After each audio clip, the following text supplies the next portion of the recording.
Yes, there we are. All right. Welcome to another episode of On the Scene. I am Amina Salah Baker, and of course, we have to give all props and praises to Ms. Barbara Foster. What up? What up? She is not only creator, producer, also host. So I will be guest hosting with her today. And you guys, you're going to be excited because today is an amazing day. It is the finale. This is our final episode of the season of the year. We're going out with a bang. So you guys, you're here. We're on the scene. Let's give a big shout out to our sponsor today. And I believe we have a bottle to show. Yes. Shout out to Essie Marie's salad dressing and marinades. You guys can find those bottles in all the stores around the city and everywhere. So make sure. I heard that there's a tutti frutti flavor. So that would be that one right there.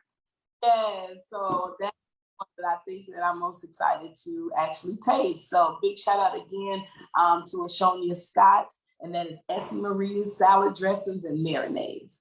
Be sure to go check out her website. It's www.essiemaries.com. Yes. Now we have a special guest here today. And I'm really excited because, like we say, this is the end of the year. So, we had to have an amazing guest in the building. And I'm just feeling so...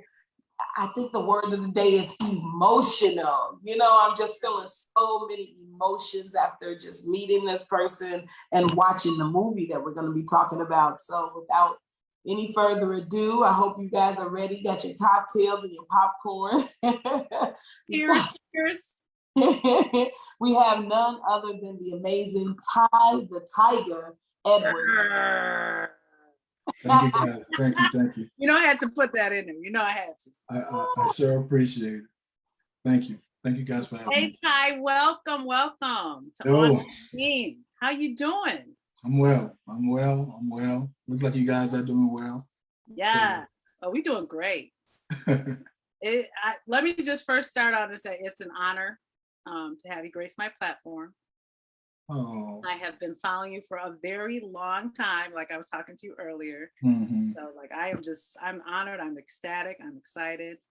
Welcome. Well, thank you so much. And, I told you when I accepted the invitation, or when we accepted the invitation, I said, I like how you run your program. So that says a lot about you, so I'm always willing to give back, especially to my home city. So thank you for having me. I appreciate it. You're so welcome. You're so welcome. Yes. And it's so amazing that we can do things like this, with the technology and us going through a pandemic and everything is so unpredictable. It's just a blessing for us to even be able to just connect and still to conduct these interviews with everyone that's not around us or can't make it in. So right. Exactly. Yeah. Becoming. So I want to get right into it. Now I want you, I'm not going to play. Yes, my AKA, I don't think I even said, is Ms. Mina Brown Diva. And I love doing interviews. And what I do is I do a lot of research. So I read up on you. Let me tell you. All right, hold on. Yes. You got to take a drink to that. All right, let's go. Yes. I just feel like with reading up about you and just seeing the things that you've done, I see the versatility. And I just want to know, where do you get your inspiration from, and where does the drive come from for you to just attack these roles that you take on, and each one just so differently? Well, I'm from the Chi, you know what I mean? So come on, man. If you're from the Chi, and I grew up in the 80s. I grew up in the 80s. Early 90s, and when things were really, really bad, and I had to make the best of a bad situation. And so me just having to pretty much fend for myself for so long gave me that drive and that work ethic. So when it comes to applying that same discipline to a craft, it's just a matter of just sitting down doing the work. I'm saying this in all humility. I don't think that I have a harder time than most people get into, different roles because I've lived such a very dramatic life. You know, I've been in a lot of scenarios. I've lived a lot of places. I've met a lot of people, good and bad. So I'm able to use a lot of real life application. A lot of the roles that I portray. You know, yes. Now, as far as you're portraying, you also are a creator. And I feel like that creation comes from a different place. Sometimes you may not have been through certain things, but you have to have a good imagination, I would imagine, to create the things that you do. Right. Well, I mean, just to be totally honest, I mean, I can't take this most recent project. It was brought to me. It just so happened to fit because of the life that I've led. I mean, the person that he dreamt about, that we end up expounding on and writing about and building a character around, was me. And out of all of my years of going through my personal trials and tribulations to get to this point, doing this movie made it all make sense to me, because you don't understand when you go through certain things while you're going through certain things. But had I not had those type of experiences, I would have not had the ammunition to go and use for this particular role, which by far is probably this is my best piece of work. And what makes it great is the fact that I had a part in creating it, you know, opposed to waiting for someone to give me a role and I get casted for something. You know, that was the beauty of it. Oh yeah, definitely. Piece of work that he's speaking about is the ice cream stop. Right. So put it out there. Look, that piece of work. Right. This particular piece of work is the ice cream stop. I mean, I don't know how familiar your watchers or your viewers are with my character on Tyler Perry's show, Alonzo, but this is definitely a redemptive piece to Alonzo, because I haven't had an opportunity to do that yet. You know, and Tyler's really, really good about showing his characters and building his characters and showing the good in their flaws. And then even if they are flawed, he has a way of bringing it back to where they can redeem themselves to, show, a good view, but that hasn't happened yet, So in the midst of that downtime, which kind of piggybacks or goes back to the segue of when you asked me initially, how did the creative process start? Well, it pretty much was prompted because of the backlash that I got from doing Alonzo.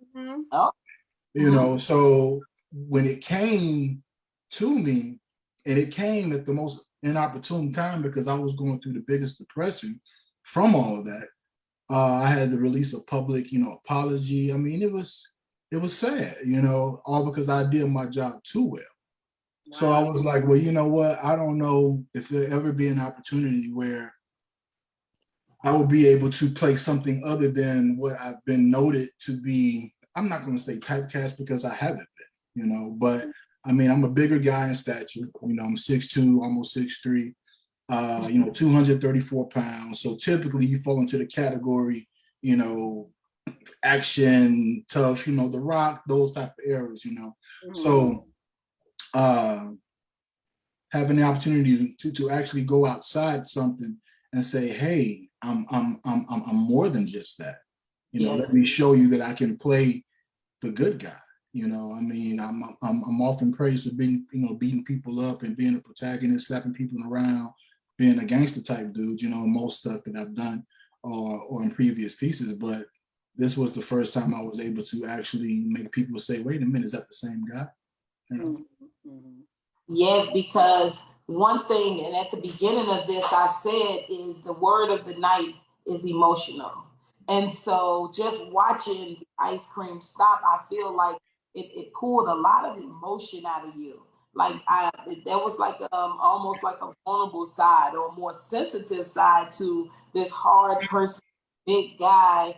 And I think that you did, if there was a task of take us there to a certain place and make us feel that emotion, you got an plus on that. Because I was going through all them emotions. Yeah. I mean, emotion, even just from the first scene through to the last scene. I mean, at least I took 15 steps of emotion during this film. So what does that feel like? And what did you use to draw those emotions out of you just going through that. Well, the thing about it is, to someone who don't know me, they would say just that,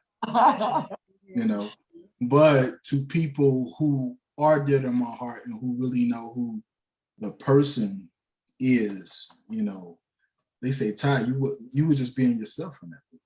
Right. And that's the thing that as actors or anyone in the spotlight don't want other people to see. I mean, at the end of the day, I've always been candid with my followers. Don't put me on a pedestal. I'm a human being. I'm just like you. And even when I interact, and I've been grooming them. Yeah, you guys have been an experiment for a long time. But the hashtags, the realest shit I ever wrote, on my worst behavior, these are different sides of a real person. Because the thing about it was, I always kind of, just watching people ascend to a certain status on the outside before actually getting there yourself, you see the mistakes that they make.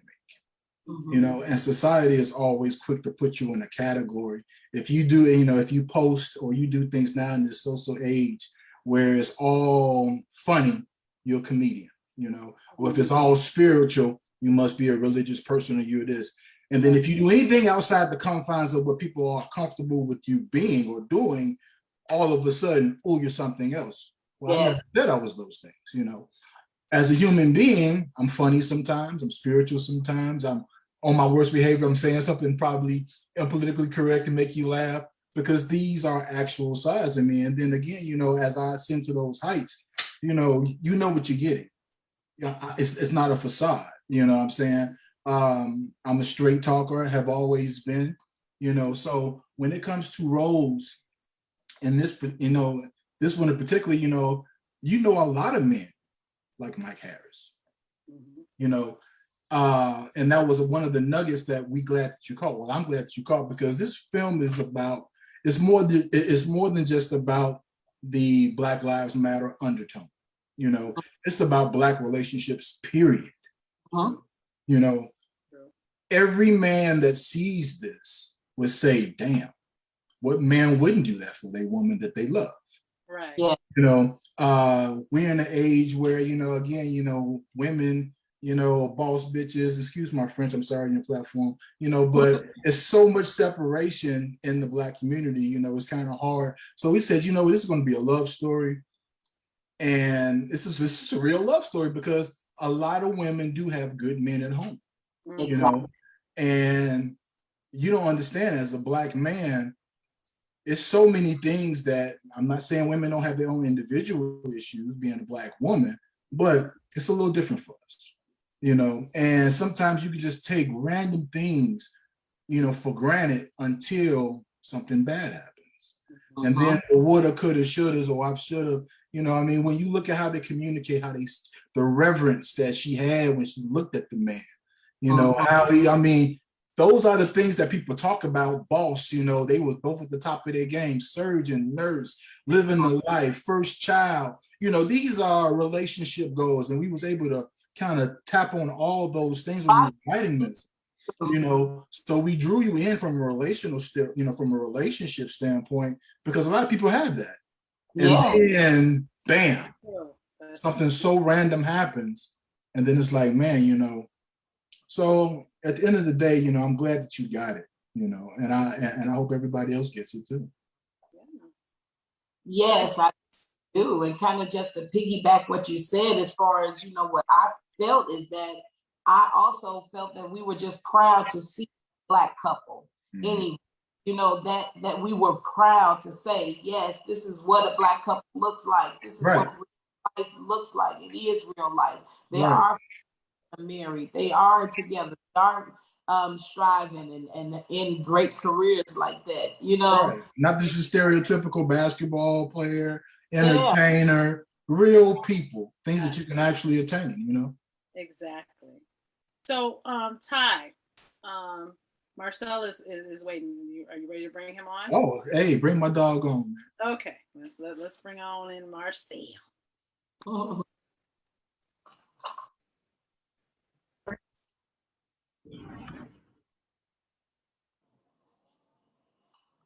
Hello, are you there? Hey, Marcel. I don't think he doesn't have. How you guys doing? I'm sorry about my picture. That's my beautiful, lovely wife. I tried to quit you, but hey, it is what it is. Hey. Let me, Get your video. Yeah, let me continue on. I didn't mean to jump in there, but how's everybody doing? We good. What's up, Ty? What's up, brother? I can't see you. I know you're dark skinned, but yeah, I wanted the beautiful version of me first. Thank you. We'll take it. I said, I know you're dark skinned, brother, but God. Yeah, I am even blacker. And we are Marcel come in, and I believe. Hey, hi, I sent the link because I can't post on your page. It's in your messenger, so. Okay. Let me tag you in it. That way you can put it on your page. Oh, so they can watch it as we do it? Yeah, I'm gonna tag you on my page. Bam, there we go. Yeah, there we go. Sexual chocolate. What's going chocolate on? Is sexy, baby. Oh, wait, hold on. Wait, what, let me see that drip right there, right quick. Oh, okay. Oh, you got that drip. Look at that drip. Yes, on the scene. What, John? I love it. That's what's up. That's I like what's it. up. It's a dope shirt. Dope design. Great on you. Thank you. Perfect. Looking good, brother. Happy New Year. Sir. Welcome to On the Scene, Marcel. Yes. Thank you. How you doing? I'm doing excellent. No. Life with God is good. All right. That's what I'm talking about. Yes. So Marcel, we were Yes, basically talking a little bit about the film, the ice cream stop. So of course, we want to hear all about like what your feelings are about it and what was kind of the inspiration on getting this film to the depth that it made it of that feeling. You know, every time one of those type of situations happen, like we just had that court on today, right? And the young lady got convicted. You know, every time that happens, now the narrative is going to change to now the victim is going to start being vilified. Oh, he was this before. He been to prison on that before. He did this before. Like that makes it okay for him to get killed or hurt or whatever it is at that point. So behind the film, you know, that's my life. There's things that I've done that I'm not proud of and that almost put me in prison. So now you're telling me 30 years later, I'm supposed to pay for it? So that was the motivation behind the film, going back and forth with society and just wanting to confront them about, hey, past is past. He did pay his dues, did his time. He's a new man and he is a loved one for somebody's family. Okay. And that's exactly what we were talking about, just how this meant. I think we hadn't even gone into pretty much all of the emotion of towards the end and what we got to, but we were talking about that. So yeah, that means that connection, everybody has someone that they watched on the news or something where we all connection, like that could be our husband, that could be our son, that could be our brother, anyone like that. So that emotion in itself is what I think that depth, it hit us so strongly when we watch something like that. And we were talking about how the Black love, it just took us through stages. We kind of went through stages. We saw the Black love, we saw the connection. And I think one thing that Ty, you were saying, I think that you kind of hinted on is that some people may look at the role and see some type of regret, and blame, and even blame her for what happened. Right. Yeah, that too. Yeah, because some people would think of regrets like, oh, she shouldn't have sent him out. Right. I mean, just all of these different stages in it. So what say to people that would take it down to that road? Isn't it the all-American thing to be able to go do for your pregnant wife? Exactly. Everyone should have that opportunity to be able to go out and satisfy their wife craving. This is my queen. This is my loved one. I have 5 kids, excuse me. And I had to go out and go pick up different things at different times. So, you know, for people that feel like that she may be guilty. You know, when it comes to people and their emotions of this movie, I am open and happy whatever you get from it. Right. Take what you need and apply it to your life. But for me, I just know that that's an all-American thing of a dad. Oh, I gotta go get some ice cream and pickles for my wife. I gotta go get it. I'm excited. And then that's just one nugget. But if you want to add the relationship component, you know, when the conversation, you know, men ain't shit, you know, the ultimate expression of love to a man, to his woman, regardless of what type of duty he is for him to get up out of his sleep and go do something for you like that, you know, and then only to end up in a consequence. So it's just the whole thinking, you know. I mean, we as a people, especially when it comes to relationships, regardless, because we all go through and we all have our issues with one another. At the end of the day, you know, there's certain key components that need to always be respected for everything to always be cohesive, or to be as cohesive as they can be. Because if you look at this whole couple, even in the marketing, you know, it was funny when we did the marketing of it, people actually thought I was off the market. It was like, you got married? Right. I did. I thought that when I because the pictures look so real, you know. So it was like, and then for that to happen, you know. So it's just so many nuggets, man. The chemistry between those two was just incredible. You know, even as a writer and creator of the story, and actually we took those pictures, by the way, because we're photographers. And even when we look at the pictures, it's like my wife and I look at each other like, man, they really look like a couple. Like, man. So, you know, that really helped drive the impact home. Because again, personally, I wanted to confront all the stereotypes. You know, oh, Black families have a single family home, the highest rate. We don't love our women. We beat our women. All these things. So I really wanted to make sure that we knock each one of those doors down as we go. Bam. Oh, we don't? Watch this guy get up at 3 a.m. after working 16 hours. And the reason why I chose for him to be a surgeon is because they always expect us to entertain. Get on some type of ball, we got to dance, we got to do all these things. Well, okay, well, here's somebody who is saving lives. And now what? I like that. I like that. And then, you know, I mean, just think about it. You know, it's like, I mean, he just did a 16-hour shift on his feet. You know, he came home blocking that out, but still attentive enough to listen to his wife with the banter. And then, hey, baby, hey, I got it. You know what I'm saying? As long as I got this, I'm good. So, but these are the things that we're not recognized for, or not recognized for enough. You know, it's the small things that lead to the big disputes, you know. And at the end of the day, again, you know, we're in this tug of war between, you know, how men supposed to be treated and how women supposed to be treated and things of that nature, and what we should be doing for each other, what you bring to the table and all this other crap and nonsense. You know, these are just, you know, just roadmaps, you know, that we're just kind of showing. And then ultimately, then all that means nothing. All the bickering and all of that means what? And it's short. It is. It's really short. It's so short. Now I want to talk about the title, The Ice Cream Stop. Now I'm sure you guys maybe went through a couple of options or thoughts. What? How did you finalize on that? Just, you know, and even tie that into that actual line being spoken from an officer in the film. I would definitely have to give all the credit to our director on that, because my actual title, the working title when I started writing the script was I wanted to get my wife ice cream.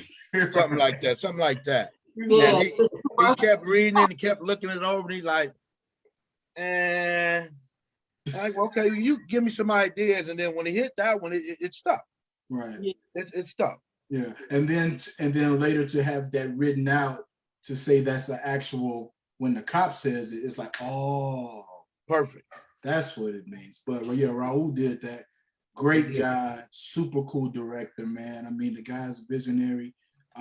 He, in fact, was the one that was like the catalyst you know, the creator right here and the catalyst to bring us all together, because Ryan and I have been knowing each other for almost 10 years, 10 years this year. And we had tried to get some projects off years ago that just never stuck, whatever happened. And again, he calls me up where he said, hey, my cousin had got this idea. And I'm like, and he called me on the day I'm dealing with this big depression. I'm like, what? You know, I wasn't trying to hear it. And then he brings Marty into the picture. And I'm like, Marty, your cousin? Now, Raul is Hispanic. He said, oh, by marriage. I'm like, oh, okay. But it was until this guy comes up, and then, you know, Raul puts the thing on and he shows it to me, and then we just look at it and work it. And man, I mean, it was just like lightning in the bottle. So shout out to Raul. Shout out to Raul. Those are like some classic memories. I love that. Let me expound on it a little bit more, give you a funny story about the situation, right? Sure. So I call Raul, hey, bro, I got a script I'm writing. I want you to check it out. He said, okay, send it to me. So I did. He hits me back, hey, man, this is dope. Let's do something. So, okay, well, let's do something. Okay, cool. I don't know what we're going to do, but let's do something. I have a son. So when I initially had the dream and the concept for the story, I had my older son was going to be who was Ty's playing. My daughter, who was pregnant at the time, was going to be Nicola. And, you know, it's a backyard boogie at this point, because I have a nephew who does cinematography also.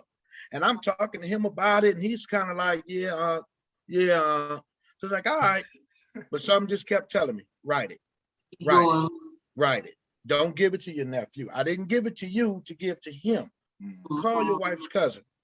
Call him. So when I call him, and he's like, yeah, okay, cool. So next thing you know, we're on our way to a meeting. I'm sitting down with Ty, and I'm sitting down with Dustin. And right, so on the way to the meeting, I got my son with me. Look, dog, you're gonna do the music, because he's an artist also. That's his music here, right? So I'm like, you're gonna do the soundtrack. You're gonna do it. And we get to the meeting, and we get to, you know, conversating, and like I look at my son like, scratch that, bro. You're not in it. You're not doing, because we just thought it was soundtrack. We had no idea about scoring, none of those things. I've learned a lot in these last 2 years, right? And it's like, sorry, son, you're not gonna do it. This is something totally bigger. So, wow, it was crazy. Yes, it is. Now we have some other people that are going to be joining us, correct? Yes, ma'am. Yeah. I'm still mad at them. I can't wait for them to come on. So you guys got a chance to screen it, right? Don't it make you mad? Want to punch you? Let me tell you, Marcel, I went through so much emotion. I was crying. I felt every pain that Ty was, you know, I was crying with him, to I was ready to jump in the screen, to bullshit. Bullshit. Kick somebody's ass. No, you did not. Hey. Let me tell you. That was a rough night for me, Jack. Wasn't it, Marty? I felt so bad for you. I was in tears. I was, and then you know I'll wait for Dustin. I'm for Paul and Dustin to come. Yeah, I'll wait for the fellas to get on before I tell that. They can come on if they ready. Oh yeah. Tell Paul. I don't know if this guy mentioned it because I got on kind of late, but I didn't even want him at first. Who? Ty. Really? I thought he was too big. Oh, okay. I thought he was way too big. See, but the thing about it was when I got it, right? Mm-hmm. I told Raul, I said, the bigger the person, right, the better it would be. Yeah, because you wouldn't, Right. You know, I mean, again, because you have to think about it. When you live in my world, people, like, I don't see people I don't see myself the way people see me. Mm-hmm. You know, I see myself every day, you know, but when people be like, man, you a big. That's what I was like. You know, I mean, when John went to school, it was a lot of BSC. He got down, man, you old big boy. You know, and I'd be like, hey, Uncle, you know, I don't see him. So think about that same concept or that POV when a cop sees. Yeah. You know, he already, you know, so now I have to be extra careful. I got to be extra soft. Right. I gotta dumb myself down because the physical part of it is already got him tense. You know what I'm saying? Which So, I think added an incredible element to it. Him being so big, but being so humble, exactly, so just soft in nature. And you know that what? was just dope. And the funny part about it is most men, like all the guys I know a lot of fight guys, you know, Paul, the bigger, I mean, these guys are trained martial artists and they can kill you. I know a few that's diplomats that work, you know, all of them are very, very soft-spoken. They not rah-rah because they already know what they can do. Yeah. You know, they ain't got to do all that. You know what I'm saying? They up until it's over with. You know what I mean? So that was pretty much that's the life that I live. You ain't got to bark all that. Okay, put your hands on me. The gentle giant. Gentle giant. There you go. The gentle giant. Now going back into the movie, again, we're talking about the ice cream stop. I feel like the film is a teaching moment. Now, I have two sons myself. So I want the boys to see this film because I feel like, again, it's a teaching moment. Sometimes I've gone through the moment where I had to tell my son, take your hood off in the car. You know what I mean? You can't, you can't ride with it. He's a big guy. My son is 6'1" and he wears a size 14 shoe and he's 15 years old. Okay, so he's a big boy. My husband, well, 6 foot, he's a big guy. And so one time he just couldn't, like, why do I have to take my hood off in the car? And I'm just like, the world we live in, I can't ride in the car, a young black boy, hood on, you got this curly hair up here, you know what I mean? This whole, so I feel like this film is a teaching moment for African American boys to see that anything can happen at any moment, and that even if we live our life, my point is, no matter if you take the hood off, no matter if you're a doctor, no matter if you are, driving a Benz, we still have to deal with those type of issues in the community. And I just wonder, what do we need to do to try to see change within that? One of the things that I felt that the movie did was to put that mirror up at the end when you find out that you really are taking someone's loved one, and for that, it may be for the person who's committing the act, it may be whatever to them, but that person, no matter what his criminal record says or whatever, he's still somebody's son, perhaps somebody's father, uncle, brother, all those things, and they want their family home. So I think we did a great job of putting that mirror up because, again, as I said in my earlier point, the society is quick to vilify the victim. And it's like, okay, well, here's one that went to school, obviously, because he's a surgeon. He kept his life clean because he's a surgeon. He had direction. He did all these things, and he still met the same fate. So now we have to put that mirror up and have that conversation with ourselves first. And then, you know what? Being an inner city youth from Chicago, I grew up on the southeast side of town. You know what I mean? So I didn't think I would live to see 18, much less 45. Right, because it was just that bad. But and even when I was out there gang banging, my mentality was, it don't matter what I do, I'm gonna get killed anyway. You're not gonna make it anyway. Ain't gonna make it anyway. You know what I mean? So again, it's showing that as African American men, we have to live a far different life than our other counterparts. You know what I'm saying? Especially white. We shouldn't have to tell our kids before they go outside, you take off your hood. Don't wear a do-rag. We shouldn't have to do that. No, you shouldn't. But we're the only race of people who do because of what can happen, in the stereotypical bullshit. So.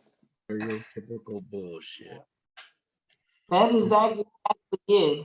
But what I do think is maybe we do have a little bit of change coming. I think with the judges now actually giving some type of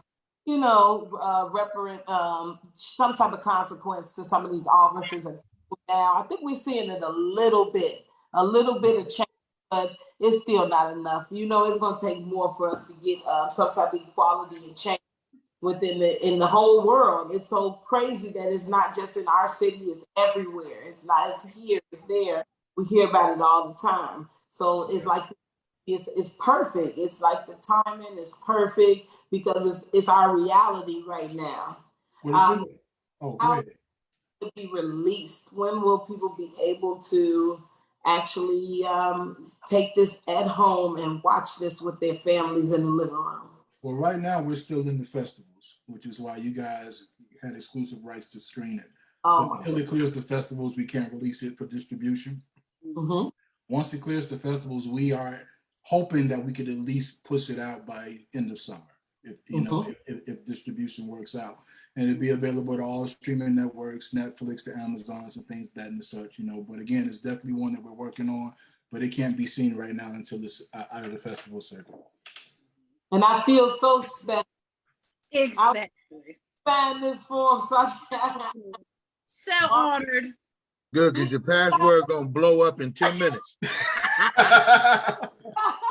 Right, that part. It's over. Exclusive rights denied. Barbara, you was on me. Yeah. Girl, did you sign your form? Like, I got it. Yeah. And I was like, girl, you got to. I was like, did you view it yet? Did you view it yet? I'm like, so good. Just to talk to you guys, you know, just to talk about each role that each person played in it, as far as being that creative genius, writing, or if you're acting in it, directing, just all of that. I feel like the glue, the piece to bring it all together. You know, each piece of the puzzle. Yeah.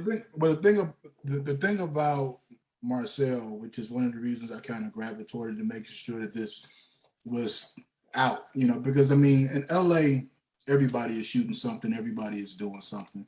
There's a lot of stuff that's just shot and just falls away because they don't have the financing or whatever. It can't happen.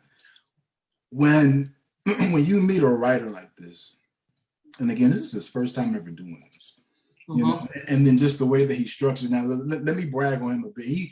I think the reason why he's so well versed with the pen that he has is because he's a former rap artist. He's a storyteller by trade. Okay. So taking those things that he was going through and putting it to the pen, but just in a different format. Well, when Raul got it, you know, we were able to kind of put it in, you know, screenplay, script format for television and film. You know, I was like, man, this boy is bad. You know what I'm saying? So it all started with the story. You know what I mean?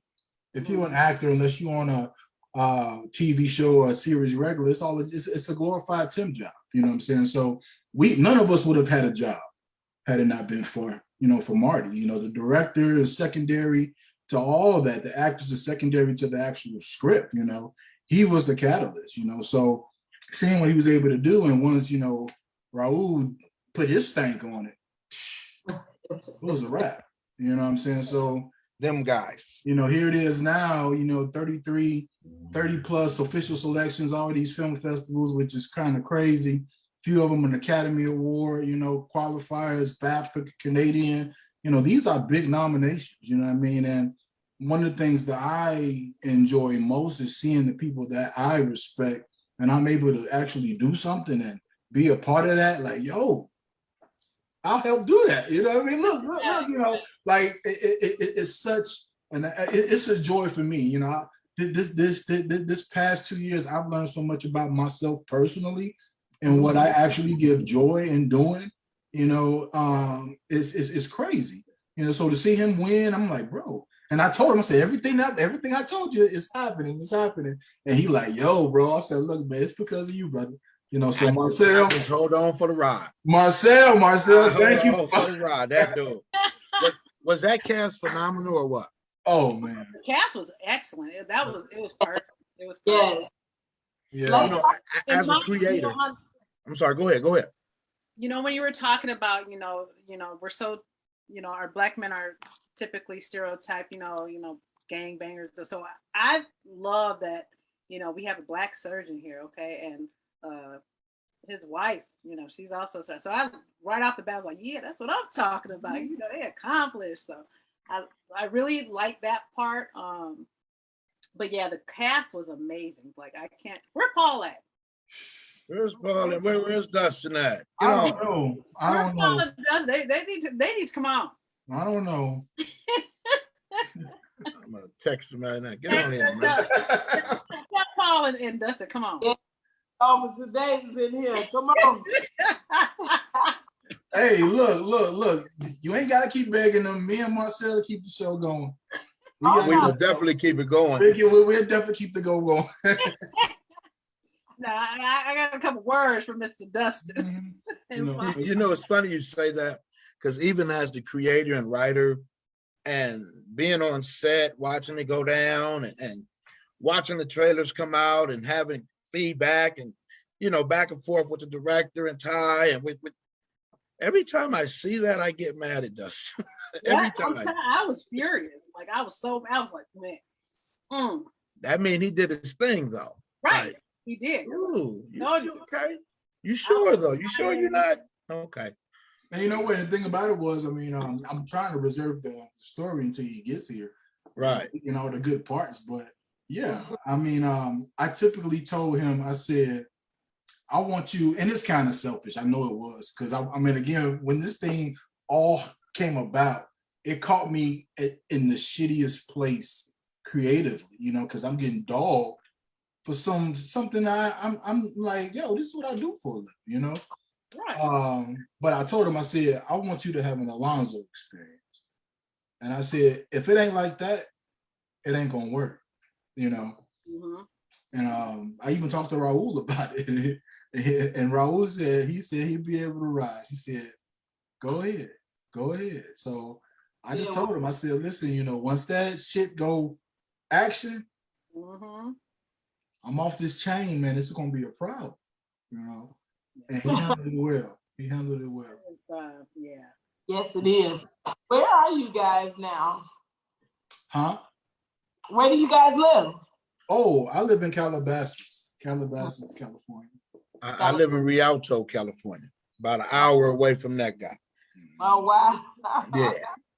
I had to do all the traveling, back and forth. The lies you tell. I got to meet you halfway. Marcel, how far is that from Calabasas? About an hour. Oh, okay. About an hour. Yeah. How far is Calabasas away? Far away from everybody. which is pretty much everybody is inward. I'm the only one on the outskirts. No way, you know, I take that back. Paul is out here with me too. So, but it takes us a while. He's on the polar opposite in the town, you know, and anytime, look, and see, since he ain't here capping, anytime that we met in the middle. We met in the middle. We didn't drive away an hour. We met at your studio. It's not okay. Whatever, man. You know, hold on. Where are these white boys? It's usually the black people. I just heard them and talk. Get on in. Every mile of my travel was worth it. It was every mile. You know what this movie has done for me in my personal life. It can't even compare with anything, because I'm a mentor in my city. I've been involved in youth sports over 20 years. I have football kids that's in the pros, and this is what I do. I work in the middle school and I work in the elementary school. So one of the things that's added for me is a tool in my belt for mentorship. You know, because now I have a company that is called Writing is Winning. And I actually picked up my first high school. We're going to be having writing festivals and doing these type of things in high school, because my main thing is I want kids to write. I'm a power educator. I'm not worried about it being grammatically correct right now. I'm not worried about it being spelled right. I want you to get in the habit of writing, getting your feelings out. We can always learn the technical aspect later.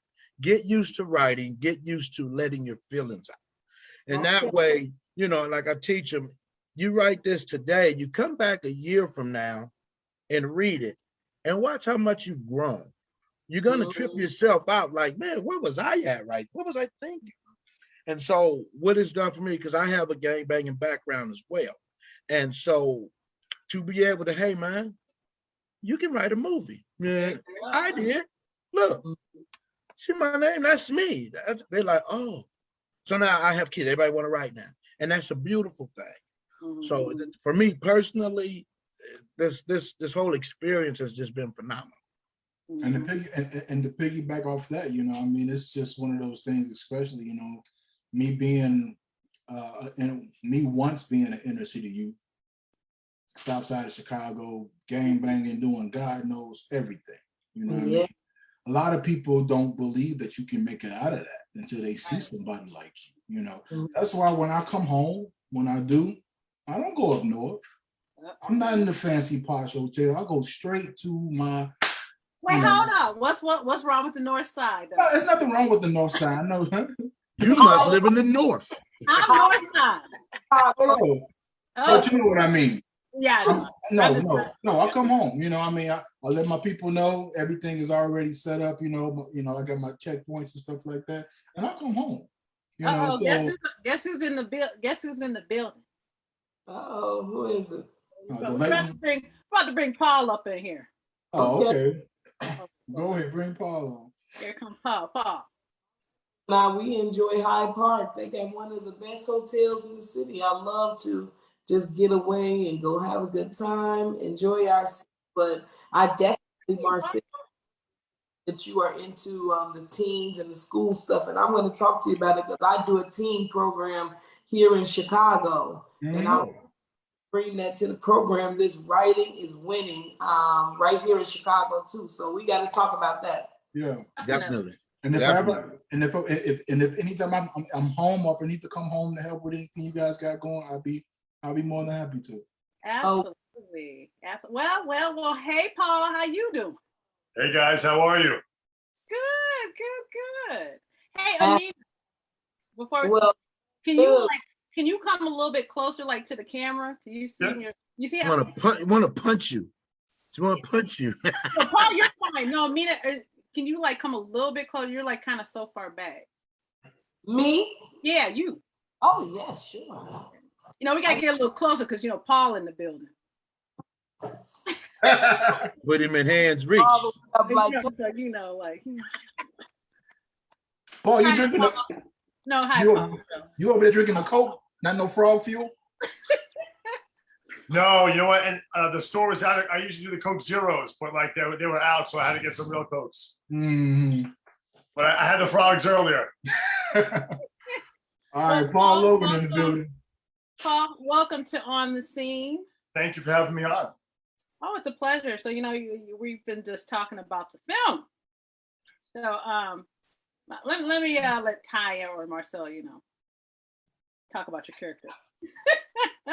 Okay, well, Marty, you go ahead, and then I'll segue out for you. Go ahead, man. That's better, Amina. Well, here's the perfect compliment to Ty's character. Because remember, as I said, he's kind of big, man. I don't know. Yeah. Okay, well then we got this big guy who's martial arts specialist and trained in combat. Perfect. His character, I can't separate him and Dustin's character because they're both are one and the same. You have your Batman and you have the Robin. And at any time, their role could switch. One could be the Batman, one could be the Robin. Then they can go back and forth. So I just know this guy right here, that one, I still get mad when I watch it. But as we all discussed before we did it, you guys have to sell this thing. I need your family members to question whether, are you really that way or not? Do I really know you? And I think they did an excellent job on that. Yeah. And I'm gonna say that you said they kind of want the same, but no, you kind of you're more upset with Paul, because he did the act, yeah. Like, more upset because he really didn't give a damn. You know what I mean? Yeah. I was just like, man, because I was crying and I was like, really? Earrings, like let me use I'm gonna make it easy for you, and I'm gonna segue off from Marty. This is what it was from the writing or the screen, you know, as I was doing that. A lot of this is based on what Marty had gone through with some of his run-ins with the law, as it was for me.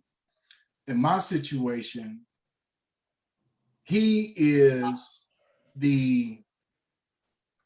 carries out the actions. One is the intimidator and instigator, which was my situation.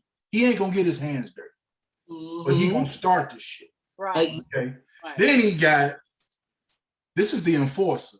Yes, This is the one that's gonna carry it out. Right. Okay. So when we were writing this one, as I was, you know, doing it, I'm like, this was the situation. You had the guy that worked them up, and see, he gets off on the mere fact of the domination of it. Mm-hmm. And he gets the kick out of, yeah, you know, it's blood sport. While the other one gets off on just the fact that it's a power thing. Right. Yeah.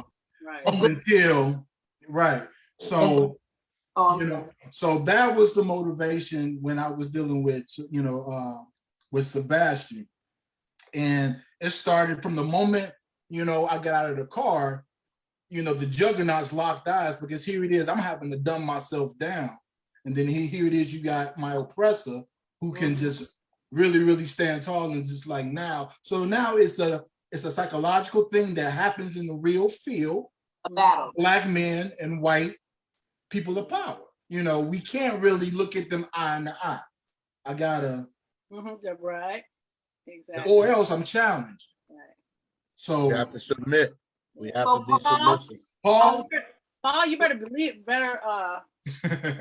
believe, you know, glad that you on Zoom, because I was like, man, if you're in person right now. you're looking good too, man. I'm trying. I'm like, just up early and going to sleep late. You know, just I'll sleep when I'm dead. You know. I see your muscles through your shirt. Quit the bullshit. I try to wear something baggy. I was trying to like wear something. No. You can still look. No, you can see all that through that. No. Yes. I got the same problem. It's okay. I know. So yes. Yeah. I love this project for just so many different reasons. It was,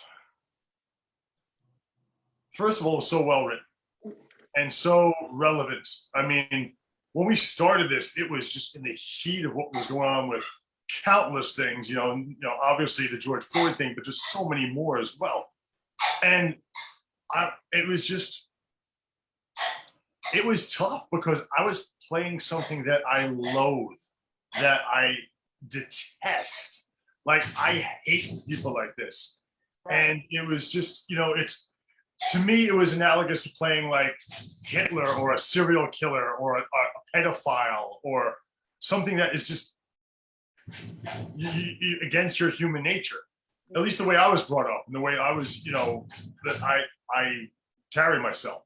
But like you guys said, if I didn't go all the way and didn't commit, audience would have just like saw right through that shit. Yeah. So I don't know how many times I apologized to you guys during, before, and after filming. You know, because again, it's just, I would say things or just do things or just give Ty a look, or even like the whole thing with like putting the ice cream on the floor. Like, that was a straw that broke the camel's back. Mm-hmm. And that, you know, just like, you know, being sarcastic about it, with it just, I mean, I felt like I wanted to take a shower after doing that scene. You know what I mean? I just felt evil. Yeah, that was a very intense scene. Like, yeah. Well, just talking to Paul, I mean, when we were writing that, it was just the real subtle details that kind of really pushed it over the edge, because it's bad enough I'm already out here anyway, you know. And then you couple that the snide remarks, you know, the just the taunting. It's like, look, bro, you know what I'm saying? At any point, that would be something that any black man would say. It's not about what's happening right now. And that was disrespectful, because I think at the core of all men, I don't care if you're white, black, yellow, you're a man first. Right. Exactly. You're a man first. And it's like, you know what? It is what it is. Because what's going to happen is it's about to happen. So it might as well go ahead and go down. You know, but Paul, now that he's here, or one of them showed up, when I got on set, remember everything that we rehearsed. We in my studio, we going through stuff. And one thing I can say about Paul, we did some stories, and I have yet to put my story out. But one of the things I want to say about Paul, I've been physical with a lot. I mean, some of the best guys in Hollywood. I mean, I'm talking about martial artists. I'm talking about pound for pound. And you know bullshit when you see it because you can feel it. Yep. You know, you know the kind of resistance behind a guy that size, that magnitude. So when we were going and we were rehearsing everything, we were going half speed. And then, you know, he would clench up and I'd be like, oh, this is what I'm dealing with. Paul is everything he says, you know, he says he is, you know what I mean? So when it came to shoot, by this time I'm already zoned out. When I showed up, Paul, I was a wreck, wasn't I? Mm-hmm. And I said, listen, everything that we discussed is off the table. Mm-hmm. I said, listen, they ain't coming back. Mm-hmm. It'll be an honor for us to do a retake. Mm-hmm. Every last shot, we got to make this shit count. Yeah. So after Raul got all of that footage, the best thing any exec wanted to hear, Marty was there. He was like, hey guys, I got a problem. We was like, what? He said, no matter how I cut this shit, I keep coming up with the same result. I just can't stop crying. And then I'm over here like this. Yes, you know what I mean? That's a good problem to have because it's like, man, you know, how many times have we shot something and be like, damn, I wish you get, you know, you got so many options that still led to the same conclusion. And we knew we did our job. Assignment was understood. I said, Martin, congratulations, we got it. Yeah. You know, it was over with. And then when they put it in the festivals, and first thing you hear is the same thing you guys said. When they showed up, I wanted to kill them both. Like, and you could like when Dustin came up, you know, you could already see it because he already gave Paul that look like. So you already kind of knew. I was like, oh, here we go. Right. Here we go. And I was like, oh, wiping the tears. I'm like, yeah, see, that ain't right. What really, that one part in the scene when they took, I can't remember if it was Paul or Dustin, and he put the knife in your ice cream. I was like, oh, see, oh, hell no. That's that guy. That was like the ultimate disrespect right there. Like, I was like, when he was like, oh, yeah, but I was like, oh, see, oh my man. My blood was boiling at that point. And that's good because that's what I wanted to elicit from the audience is that was like the ultimate disrespect. Just that guttural loathing from me, you know, where people just go, you're just wrong. You know what I mean? That's what I wanted because, but at the same time, I wanted to make sure that, you know, that people realize that this is a slice of a horrible reality that we deal with right now. But I'd say 90% of, you know, law enforcement is not like this. You know what I mean? So this is great because what this does is it brings light onto such a prevalent problem. And if it changes even one person's mind, then we did our job. That's how I look at it, you know. And hopefully it'll change a lot more minds and just like make people wake up and just realize that there's just some really wrong things happening and it needs to be amended like yesterday, you know? Yes. Oh, well, here he is. Ty, you're telling me to No. We trying to look Dustin in the eye. Dustin up here like sideways. Turn your camera. Sideways? Am I sideways? Yes. Sideways. Right. There you go. There he is. Ooh. Hi, Dustin. Hi, guys. How are you? What's up, D? We're good. What's up, Dustin? How's it going? Oh, we're good. We've been waiting for you two. Your ears should be burning. I'm glad to be here. Welcome to On the Scene, Dustin. Thank you for having me. Oh, it's a pleasure. It's a pleasure. So, yeah, can you come a little bit closer to your camera, Dustin, a little bit? Or pull it closer to you? Yeah. If I can pull them closer right in here. If I can get just a little bit, you know. She's going to punch you through the screen, man. Watch your eyes. Watch out. I already got hit 3 times. Just saying. How you guys doing? Happy holidays. Great. Oh, Okay. holidays. So my name is Amina Salat Baker.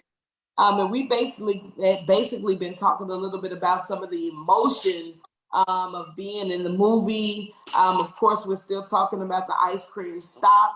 And you know, we as a lot of people mad at you guys. You know what I mean? They're Marbara is ready to fight you. You know, if she sees you, she's like, "Argh," she's gonna get you. So what we're saying is that the emotion was caught. If we got to that point where you definitely grasp those emotions, and I want to know how that made you feel, just having to take yourself to that level to see and kind of feel what actually a lot of African Americans are going through when they see a lot of stuff that's going on in our world, in our reality right now.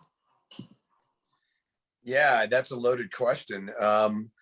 First and foremost, I'd have to say, anytime as an actor you walk into a role like this, it's kind of unexpected until you get to the day. What really is all going to happen? What really is all going to happen? You have to sort of allow yourself to get into a free space to decide that you're going to go ahead and play. Because at the end of the day, what we're doing is play pretend. We might be telling a very real, truthful story, but none of these people in this story are actually what you see on screen. So I think it's important to remember that, because as actors, we're asked to play something so far away from ourselves sometimes that you find yourself having to reel yourself back in to allow yourself a sense of reality in the role. And that's the only way it can be truthful and authentic to the audience. So I would say the process of doing this was a lot of just sitting with the other actors, sitting with the writer, finding a free space to go ahead and feel comfortable and know that the story you're going to tell is going to piss people off. It's dark. It has a very dark manner tone to it. And it's very relevant to what's happening in society right now, and has been actually, quite frankly, for a very long time, as far back as we can all remember. So this story needed to be told. And with that, I feel like we had the proper tools and the essential elements to make this thing go fundamentally. I would say that the way it makes me feel personally, there's nothing more disgusting than somebody that doesn't take their job with the utmost highest regard. And that is in any walk of life. Look, I know a lot of cops. I know my parents were cops. They're good people. There's a lot of good cops out there, but there's a lot of bad ones too. And the reason we obviously we've seen the proof in the pudding. And unfortunately, there's enough of the people that are doing and making the wrong decisions that are putting these things on blast. But like I was saying or alluding to before, those things need to be addressed. So had these things not happened, unfortunately, the way that they did, I don't think we would be at this crossroads right now. And again, despite the fact that it's a really terrible, horrible, unjustified thing, I do think that because it happened, now we're all able to take a look at it. And I say it, meaning all of these recent scenarios, right?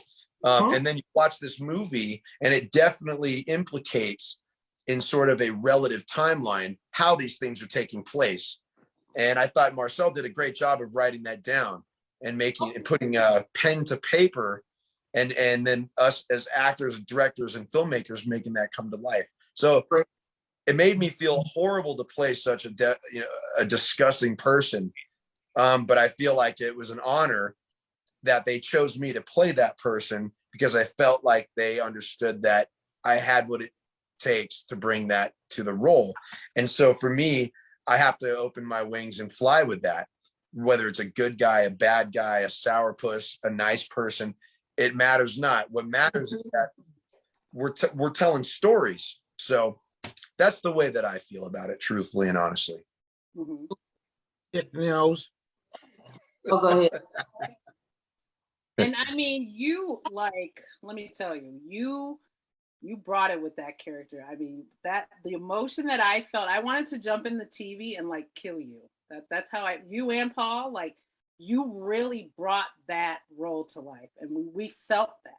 We felt that. You did a congratulations on that. I mean, Let me tell you, Marcel, the cast was superb.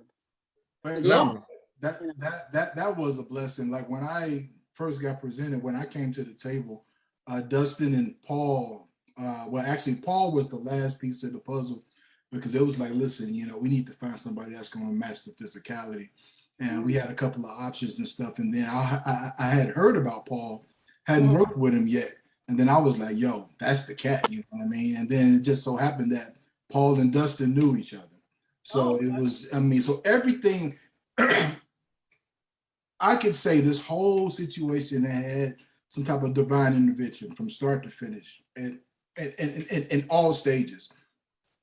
Nicola came with me from a previous show that we did, Fuck I Love You, which is another award-winning short. I mean, it was a web series, and we had. So I never worked with her, but I recognized what she was. I said, look, I don't know what it is going to be, but I got to work with her. And then I did Anabolic Life with Chris, and you know we rocked out on that. And I was like, look, bro, I got something, bam, you know. And then Jed came along. He actually is an actor. He's actually a rapper too, like Marty used to be. And then, you know, I just kind of brought him. I'm like, listen, man, this is a real big thing. If we do it right, we could really, really kind of create a legacy. You know what I'm saying? And I'm talking about from the moment we all got together, the chemistry was just there. You know, Dustin, you remember what I said to you the first time, that first night I showed up on the night for shooting? Oh yeah, mess, you know. And so just to roll this back a little bit, ladies, that he brought up a really good point that I wanted to share, that as an actor, as actors with actors, especially telling a story like this, you know, it's nice when you can jive and bond with each other to eventually create a functionality, a functioning team. And the kind of message we're sending in this, you know, the players in this, there needs to be some sort of validation in it, because when it started, we were strangers. Now that we've completed it, we're family. And I think the only way we got to that is because we allowed ourselves to go there.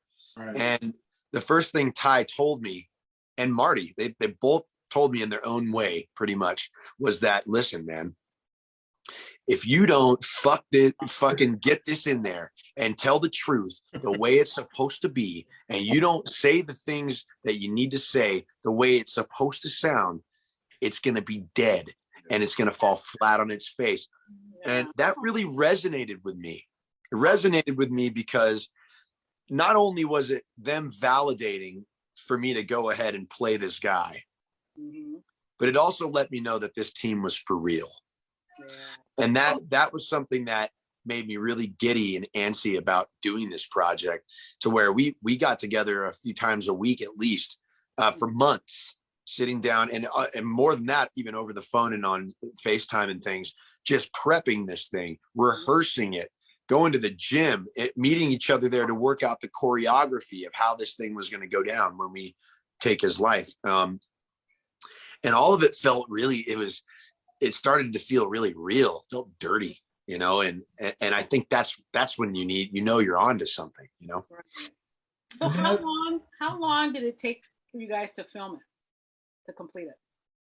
3 days. 3 days, actual production on set, 3 days. Wow. Very well organized, very well, you know, funny story on set for me. Now, I've been on a set before, but never as a creator. Right. So I'm all in the middle. Now I'm a head football coach. I'm president of youth organizations. Right. So I'm used to, you know, hey, do it this way. So they're rehearsing. Right. And Dustin and Ty, they're going through their lines and they're not saying it exactly the way that I have it written. So I'm jumping in like, hey, man, hey, no, you got to say it like this. Hey, you got to say it like that. And our director, Raul, he gives me this look and he's like, Marty. And I'm like, so I had to back out. And I'm so thankful that I did, because I almost tried to be involved and be all over everything. I almost missed the best pieces of everything.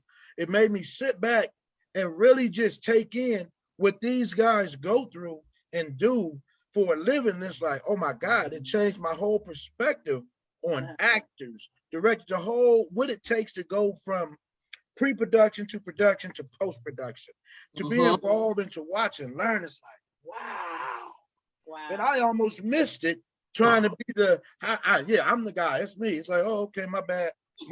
Y'all do your thing. And then I did sneak in there with Dustin a little later. Dustin, remember, I was like, hey, but still, don't pat his legs. You got to kick his legs over.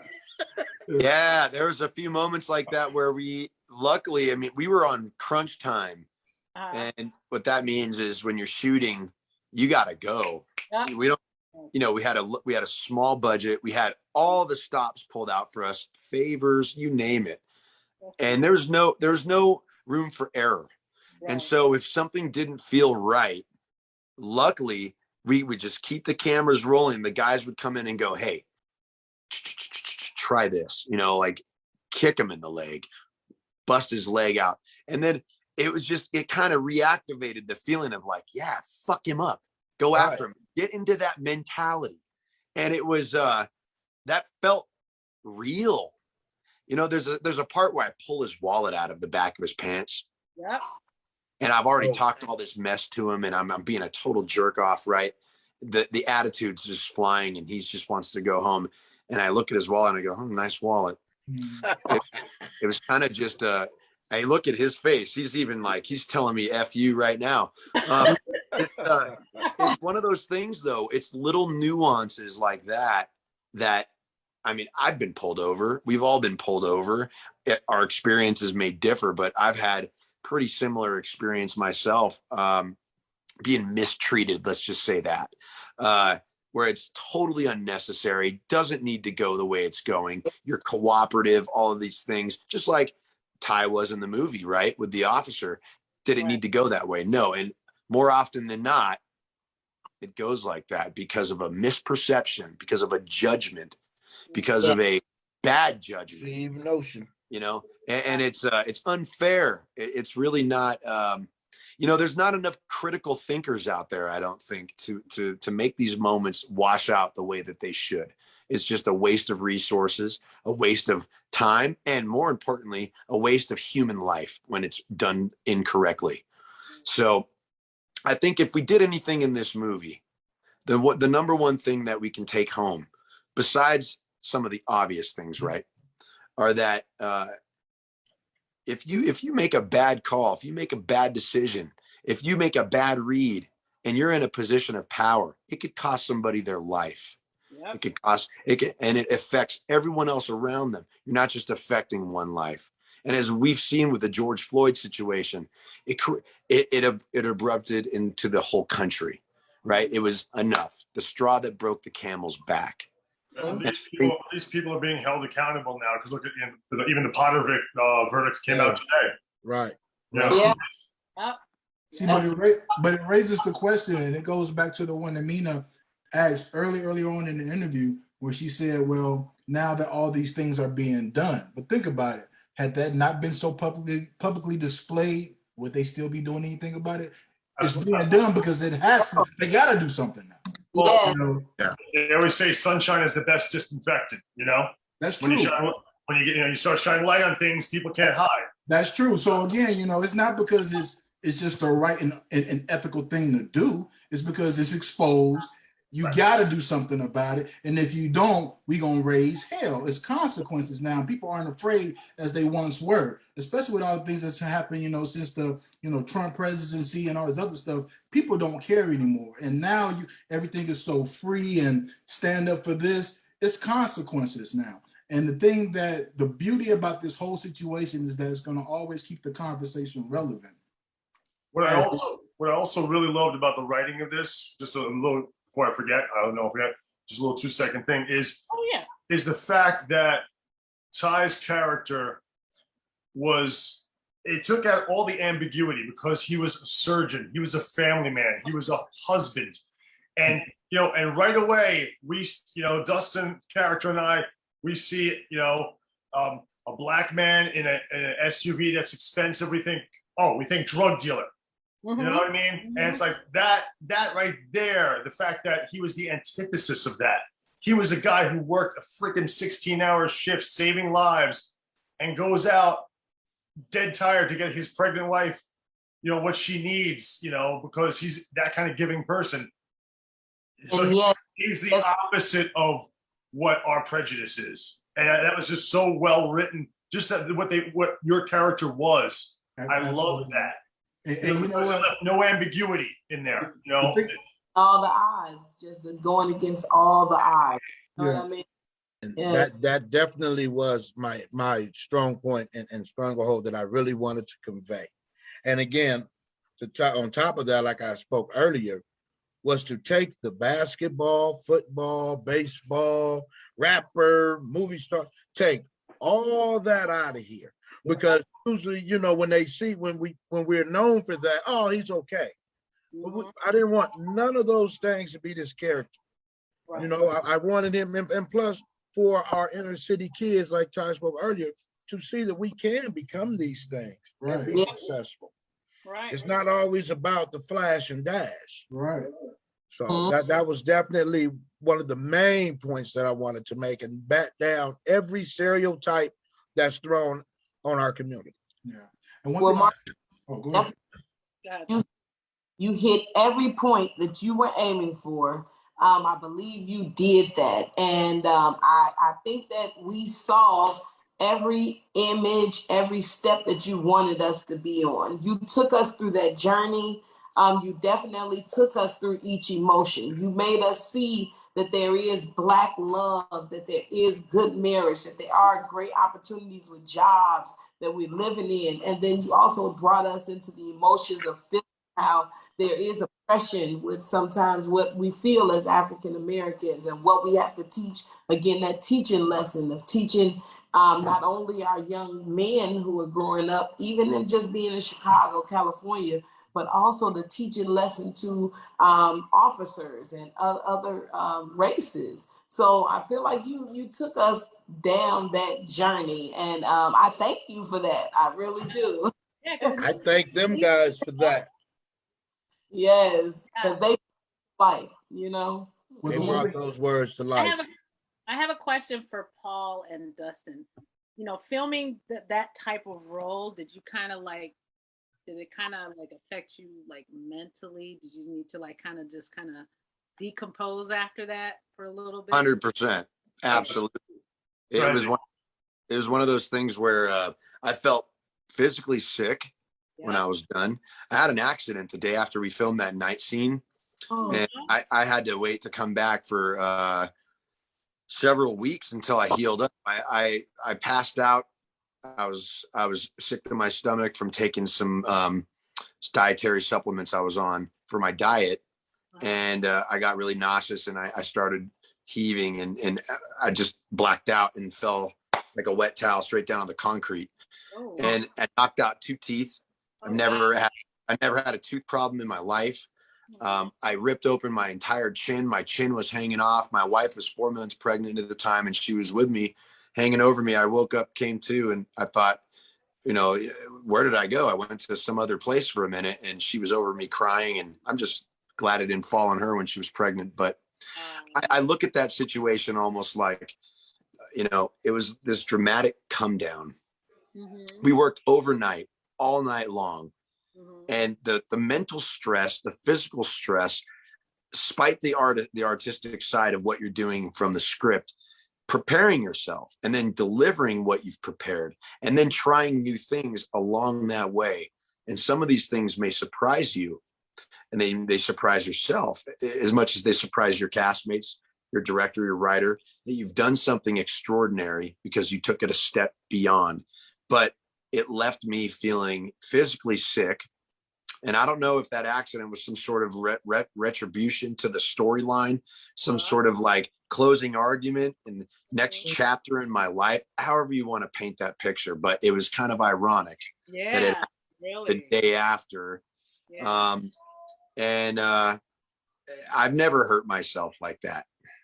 But also, I think to get to the place I was mentally and physically playing that part, I don't think I would have done my job correctly if I hadn't have been through that feeling, that cycle of emotions afterwards that led me to the accident. It meant something. It meant that come down was like from such a raging high, you know? So I'm glad. Yeah, I'm the way I approach characters is I do the work, and I know a lot of people are method actors and have to stay in that character for like a Daniel Day-Lewis type. He'll stay in it for 6 months, you know, living like Lincoln or someone like that. And that works for some people, but I'm lucky enough to be able to turn it on and turn it off. You know, I do the work. I can, you know, from action to cut, I can keep it going. And then, you know, I could be joking around with Ty and all right, back to one and just turn it on again. And that I think is a little bit of a reprieve for me because I have those moments of levity in between and before and after.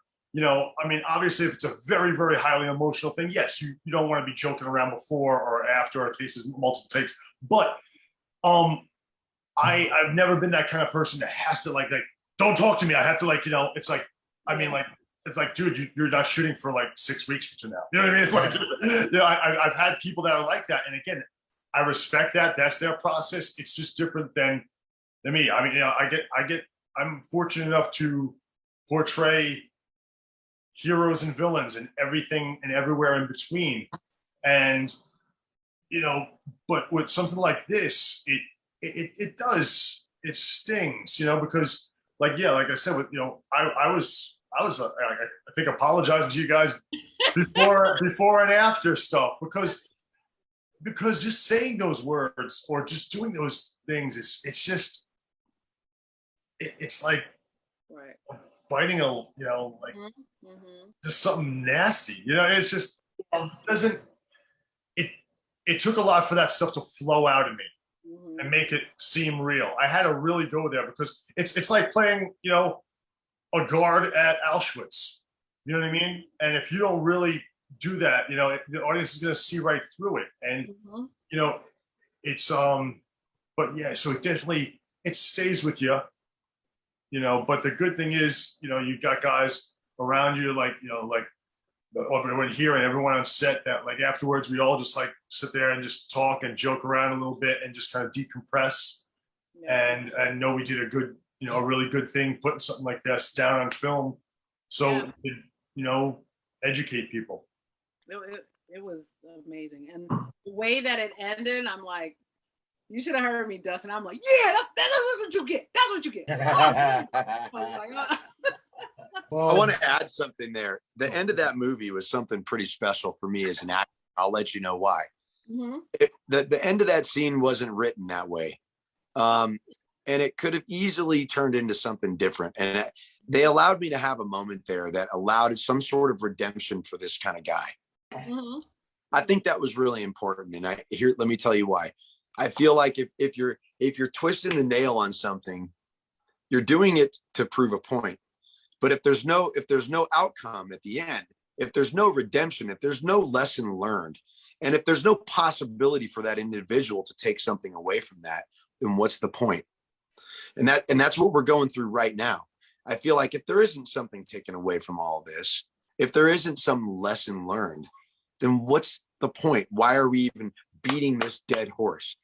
The fact that this was allowed to go there, that moment where Ty's dead on the ground, Mike Harris is dead, we killed him. Then I find out that this was the same man that saved my son's life. That struck a major chord with me. I liked to the end, and when I saw him laying there, this big, beautiful man, you know, all the muscles, and I mean, he'd squash me like a bug any other time. And the fact that I had the ability to take his rights away, I have a gun and badge. That's what these guys think. These kind of guys, you know.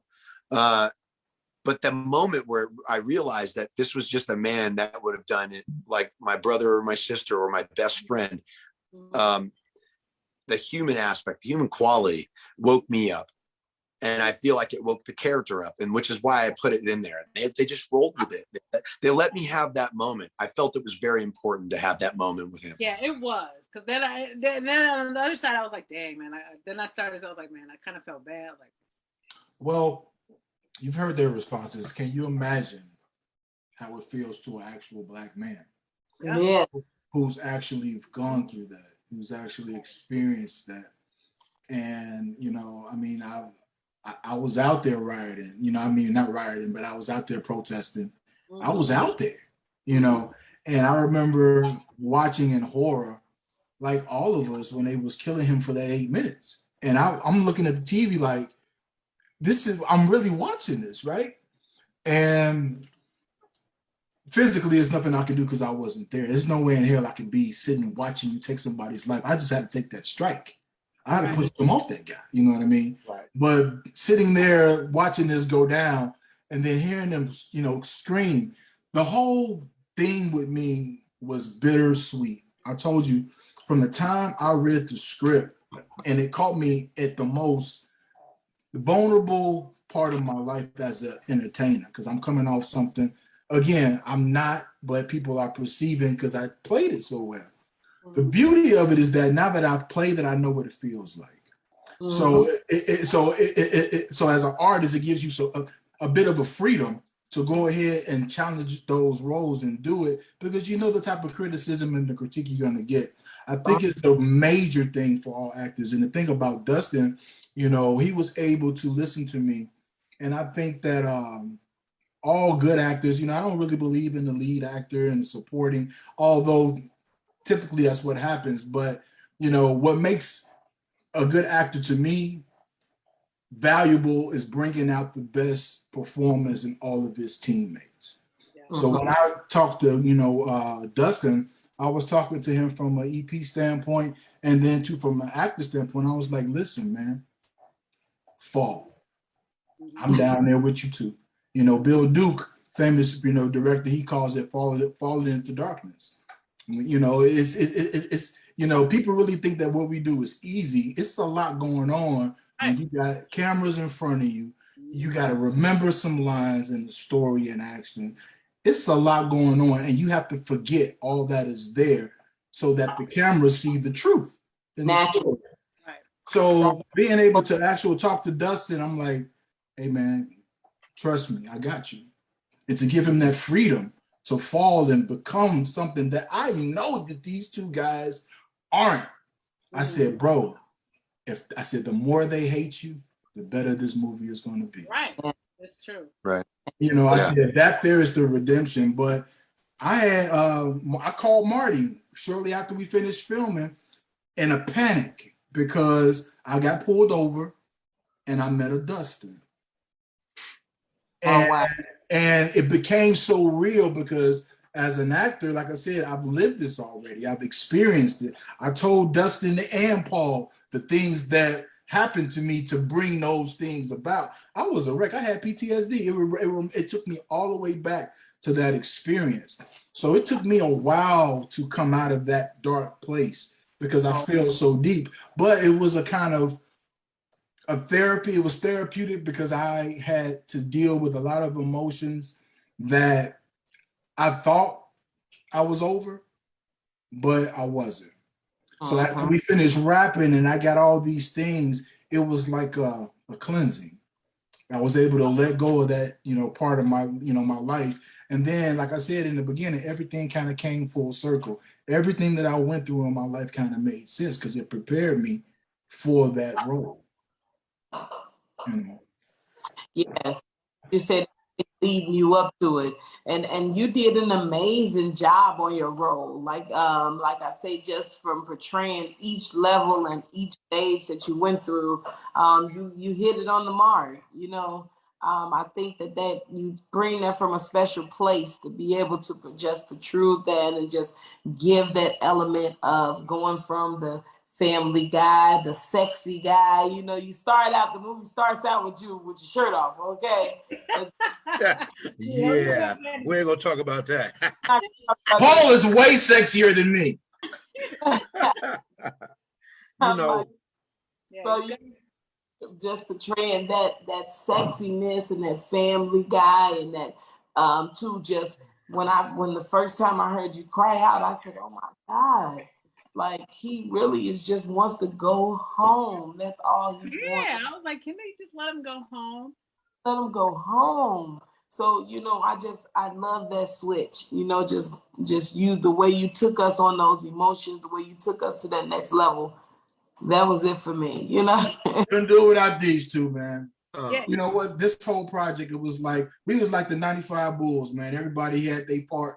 You know what I mean? Nicola came in, and it was an alley-oop to me, and then an alley-oop to Dustin and Paul, icing on the cake, Chris and Jed, and it's a wrap.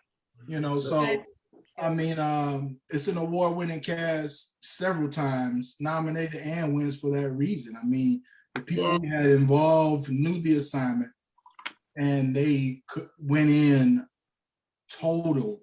They lost who they were, And I love how one of you kind of toss it to the next person. Oh, it wasn't me. I did it because of him. And right. Yeah. It was definitely that type of feel. Here is my aha moment for me throughout this process. Because again, I'm totally new to this, right? So I'm still living on the way. I just watch my guys just like, wow, Paul and Dustin, hey, what's up, buddy? Like, man, wow, really? Right? So here was an aha moment for me that, okay, this is definitely a must-do ordained piece. So when those two cop cars go by, flying with the sirens, dope. That wasn't even part of our production. Wasn't even part of the production. That just happened to happen. And here's the funny story about it. The young lady who played that part in the store, we were waiting for her. She was late. And so we decided to shoot something else first. And that's when those two went by. And it was like, this is it. But think about it. Had she not showed up when she showed up, we wouldn't have got that piece of good We wouldn't production. have got it. That's true. Also, production value went up 1,000. Right. Also, had I not still been in character, I stayed in character. Right. So as soon as I got out of the car and I saw that motion, I did what came natural, and I was like, I know y'all got that shit. And they was like, yep. And I was like, we couldn't have paid for that, yo. And it went right into the next scene. Yeah. When these two more. And I was like, so God really had his hand in this whole situation from the time he dreamt it to Raul, putting a little stank on the outline, bringing it to me and saying, yo, let's develop this. And then getting the cast was already there. Them two were already in place, already had the other three. Hey, it was just a matter of just show them what I already know about you. Right. So we got in there and knocked this thing out. The production couldn't have run no, I've been on a lot of crazy sets. That damn thing went like a hitch. We had a few minor technical difficulties, but other than that, it was an easy night. Yeah. Amazing. Yeah. 3 days. Yeah. It was amazing. I could talk to you guys for like another half an hour, but I have to get to work. So Amina, I'm gonna let you close it out. First of all, let me just tell you, Ty, thank you. It was an honor. Well, thank you. We all thank you. Such an honor to have you all grace my platform and let us be the first to talk about this amazing movie that I can't wait for people to see. Amina, shout out to you, my dope guest host. I hate this is the last show, but I had to end it with a blast, and this is just amazing. Like I am so, and the bling right there over there, Marcel, he's blinding me with all that, Bang, bang, baby, bang, it looks bang. good on you. It looks good on you. I can't wait to see Paul and Dustin and Ty all in their t-shirts as well. But I thank you all. It was a pleasure. Like I am just like pleasure's all mine. Hey, you mind if we kind of let everybody know our information and let it? Absolutely. So Mina, I'm gonna let you wrap it up. Yeah, I got you, Ty. Don't worry, Ty. Yes, we always got to get that. for last, okay? You just hold on. But yes. I just, again, like Marva said, I just want to thank you guys so much for taking the time to speak with us, giving us that opportunity to view the film and just to get that chance to actually see this. And I can't wait. I'm gonna definitely be looking forward to it. But you guys, thank you guys so much. It's been another segment of On the Scene. Definitely big shout out to Margaret Foster and everyone that has been on with us today. We had Ty, the Tiger Edwards, Marcel Baber, Paul Logan, and Dustin Harness. I hope I said everyone's name correctly. Man. Now, yes, I would like you guys to take a moment one at a time and just tell us where to follow each other with. I'd like to start with Dustin. You guys tell us what's your where to follow you guys, how to get in touch with you, and what do you have coming up next? What's next? Thank you very much. I appreciate that. Yeah, I'm Dustin Harnish, Harnish. You can find me on Instagram at Dustin.Harnish. Facebook's just my full name. Twitter is Dustin Harnish 11. And I've got a great new project coming out where I got this funky haircut. I play another cop, but I play a good one, a good cop. Good. It's called The 4 Points. And actually, our buddy Paul Logan over here is actually in the movie with us. Okay. And this movie is directed by Raul Perez, who directed The Ice Cream Stop. Raul! Yeah. I'm a co-writer on that. This is it. Yeah. And Marcel is co-writer. See, this is a great movie, and I love working with these young gentlemen. Raul and I have been together a long time. Back when he was in film school, I was trying to be a working actor, and I was doing his student films. Mm-hmm. Now, fast forward, almost 12, 13 years later, here we are. But I really am obliged to be here and honored to be with you guys this evening. Thank you for having me on to the. So welcome. Yeah, I wanted to just echo what Dustin said. Thank you so much for having me on. It's great, and I love talking about this film. I've done a ton of films and a ton of just press for stuff, but just this one is. I really love talking about it because it was just so well done, so well received, and is so relevant. So thank you so much for having me on. My social media. My Instagram is Paul Logan 88, Paul Logan 88. My Twitter and Snapchat that my nephew got me on is Real Paul Logan. Okay. And coming up again, I'm working on 4 Points with Dustin, which is great. And my movie The Horde, which is the first one that I actually wrote, produced, starred in, did all the fight choreo. That's been out for a couple of years now, like 2 years on Amazon, iTunes, everywhere, and it's doing really well. So check that one out. It's an action horror. I just finished a drama that I shot in Ohio, which was nice because it was totally away from the action. It was away from everything. It was a guy who was helping his best friend deal with terminal cancer. And so that was just really, really nice and challenging and emotional. And another one of the ones that I wrote called The Edge of Madness, which is kind of like Die Hard in an Insane Asylum, is going to be going probably first quarter of next year. So stay tuned for that. And then I'll be calling all you guys to come play. If you guys want to come play with me. But again, thank you so much for having me on, and happy holidays to everybody. You too. Yes. Congratulations, you guys, on that. Yes. All right, Mr. Marcel. All right. Marcel Baber on Facebook, of course. B Marcel on IG. Marcel Baber on Twitter. As I had spoken with you earlier about, we are launching sometime after the first of the year our program that'll be in the schools. Writing is Winning is the name of my brand. We will be having some writing festivals and doing some different things with kids. I'm writing on one right now. It's called The Brothers of Brilliance.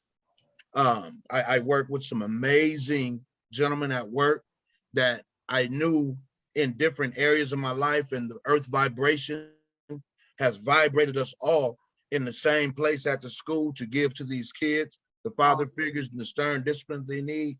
So we're working on that. 4 Points, just busy. And I'm a youth football coach. We just won us a Division II championship this year. So that's what I do.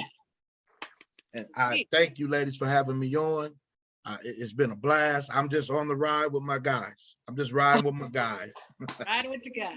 I love it. I love it. Now, of course, this is the last show of the year. So, you know, with the Big Bang, we got to say the man of the hour for last. Yes, Mr. Tiger Edwards, thank you so much again for just gracing us with your presence and coming to see us. Make sure you tell everybody now where they can follow you at, what you have coming up next. Well, first of all, I want to say Chicago, thank you for holding me down. Yeah. Wendy, I love you. Everybody out there, listen, I'm a living example of what hard work can do, that you're not confined by your environment. Sometimes you got to step outside your comfort zones and become something that you never thought you could be or you should have been in the first place. I got a lot going on. First of all, I just want to finish out this film festival. I've been totally consumed with that, just making sure it's in the right hands, that, you know, everything that we've done up until this point gets recognized and get the type of accreditation and the recognition that it deserves, especially on a topic that's so relevant and especially impacting our community. I just landed a brand new series with Trail Woodbury, For the Love of Jason, season 2. I played the younger love interest of his mother, who was portrayed by Jackée Harry. So that's going to be interesting. All that sexiness. Yeah, all this sexy, I guess, you know. And it was funny because when I was on the show with her Days of Our Lives, I was getting the makeup. She said, "Oh, there go my husband," right? And we both had a good laugh. And then all of a sudden, I go and I get a call from my agent, and here it is. It was in the stars. So I'm really interested to see how that dynamic is going to play out. Young guy, you know, older woman. Raul, just making sure the team is out there doing the thing. Sisters, I don't know when I'm coming back, but Alonzo is still living. He hasn't taken me off yet. But typically more things to come. All good. Hopefully, I'm working really hard. I got some photo shoots coming up, other interviews and stuff like that, and hopefully some stuff that I can't really disclose right now. I should be able to kind of let it out the bag, you know, in the next couple of weeks. But hey, ladies, I really appreciate the invite. I had to answer the call. Thank you for being so gracious enough to have my team on my squad. You know, some guys that I'm very, very proud of, very honored to work with. And look, please, I don't ask you guys for nothing. When this film drops, the ice cream stop, I need all y'all to go and sit down and see what we've done. Yeah. Okay? This is about us. It's a lot of blood, sweat, and tears, literally, that we all put into this film. Okay? We take no credit for it. I absolutely thank us for being the vessel and all the recognition and the awards. But listen, if we could just change one person's mindset from this movie, we've done our job. It's been all worth it. I love you. You can find me at official Ty Edwards on Instagram. You can pull me up at Ty the Tiger on Facebook. It's been real. I'm finna get undressed into some new clothes. I got an after show coming up for all my fans who will probably ask some questions after this show. And I love you. Happy holidays. Ty the Tiger out. Ice cream stop. Before you go, Ty, you got to do my growl though. You got to do the tiger growl. How deep you want it? Come on. Go ahead.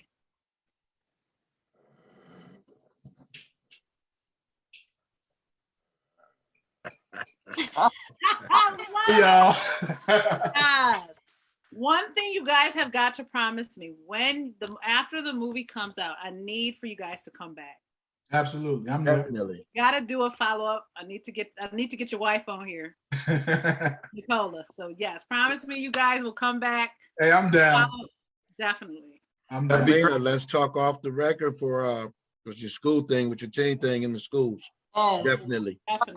I wrote everyone's social media and information, so I'll definitely you guys can also, we might as well go ahead and put ours out there. Contact me. My Facebook page is my regular name that's on the screen. That's Amina Salah-Baker. And my Facebook and all on my Instagram and all of my other pages are under Ms. Mina. That's MZMINAH _ Brown Diva. And Diva has in. And last but not least, I need everybody to go and like the Ice Cream Stop movie, both on Facebook and Instagram, to keep stated with all the latest info, film festivals, awards, and screening opportunities. There you go. Like this. Last but not, and I'll make sure to just share that link. Lastly, I'm Margaret Foster, director, producer of On the Scene. You can follow me. My personal page is Margaret Foster on Facebook. On the Scene LLC on Facebook is our show page. On Twitter, it's On Scene and the number 1. Same thing on IG. On my Instagram, I'm Virgo I Am and the number 1. So I want to thank everyone again tonight for gracing my platform. I want to thank you, Amina, for killing it as always and being my guest host. I want to thank all of my viewers, my supporters who have been rocking with me for 3 years, going on to 4 next year, March. There would be no On the Scene without you guys. I started this platform to highlight the dope talents that we have right here in Chicago. And it has just been a blessing. And tonight was just an amazing end to a beautiful year. And I want to thank you, Ty, for reaching back to me. I reached out to him a couple months back, just with a hope and prayer. You know, I put it out there. I was like, I've been watching you. And I let it go. It's like, okay, maybe he's too busy. And then it was so funny because the day I was going to follow up with you is when you reached out to me. So it's been a blessing. I'm so honored that you chose my platform to be the one to debut this amazing film. Yes. So a true blessing. Happy holidays, everyone. Yes. The holidays. You guys have a great evening. Be safe too. I'll hit you in a little bit. Dustin, Paul, my dudes. Love you guys. Love you guys. Saturday, you guys. Later. It's Merry another Christmas. dope episode of On the Scene. Yes. Merry Christmas, everybody. Merry Christmas, guys. Merry Christmas, everybody. All right, guys.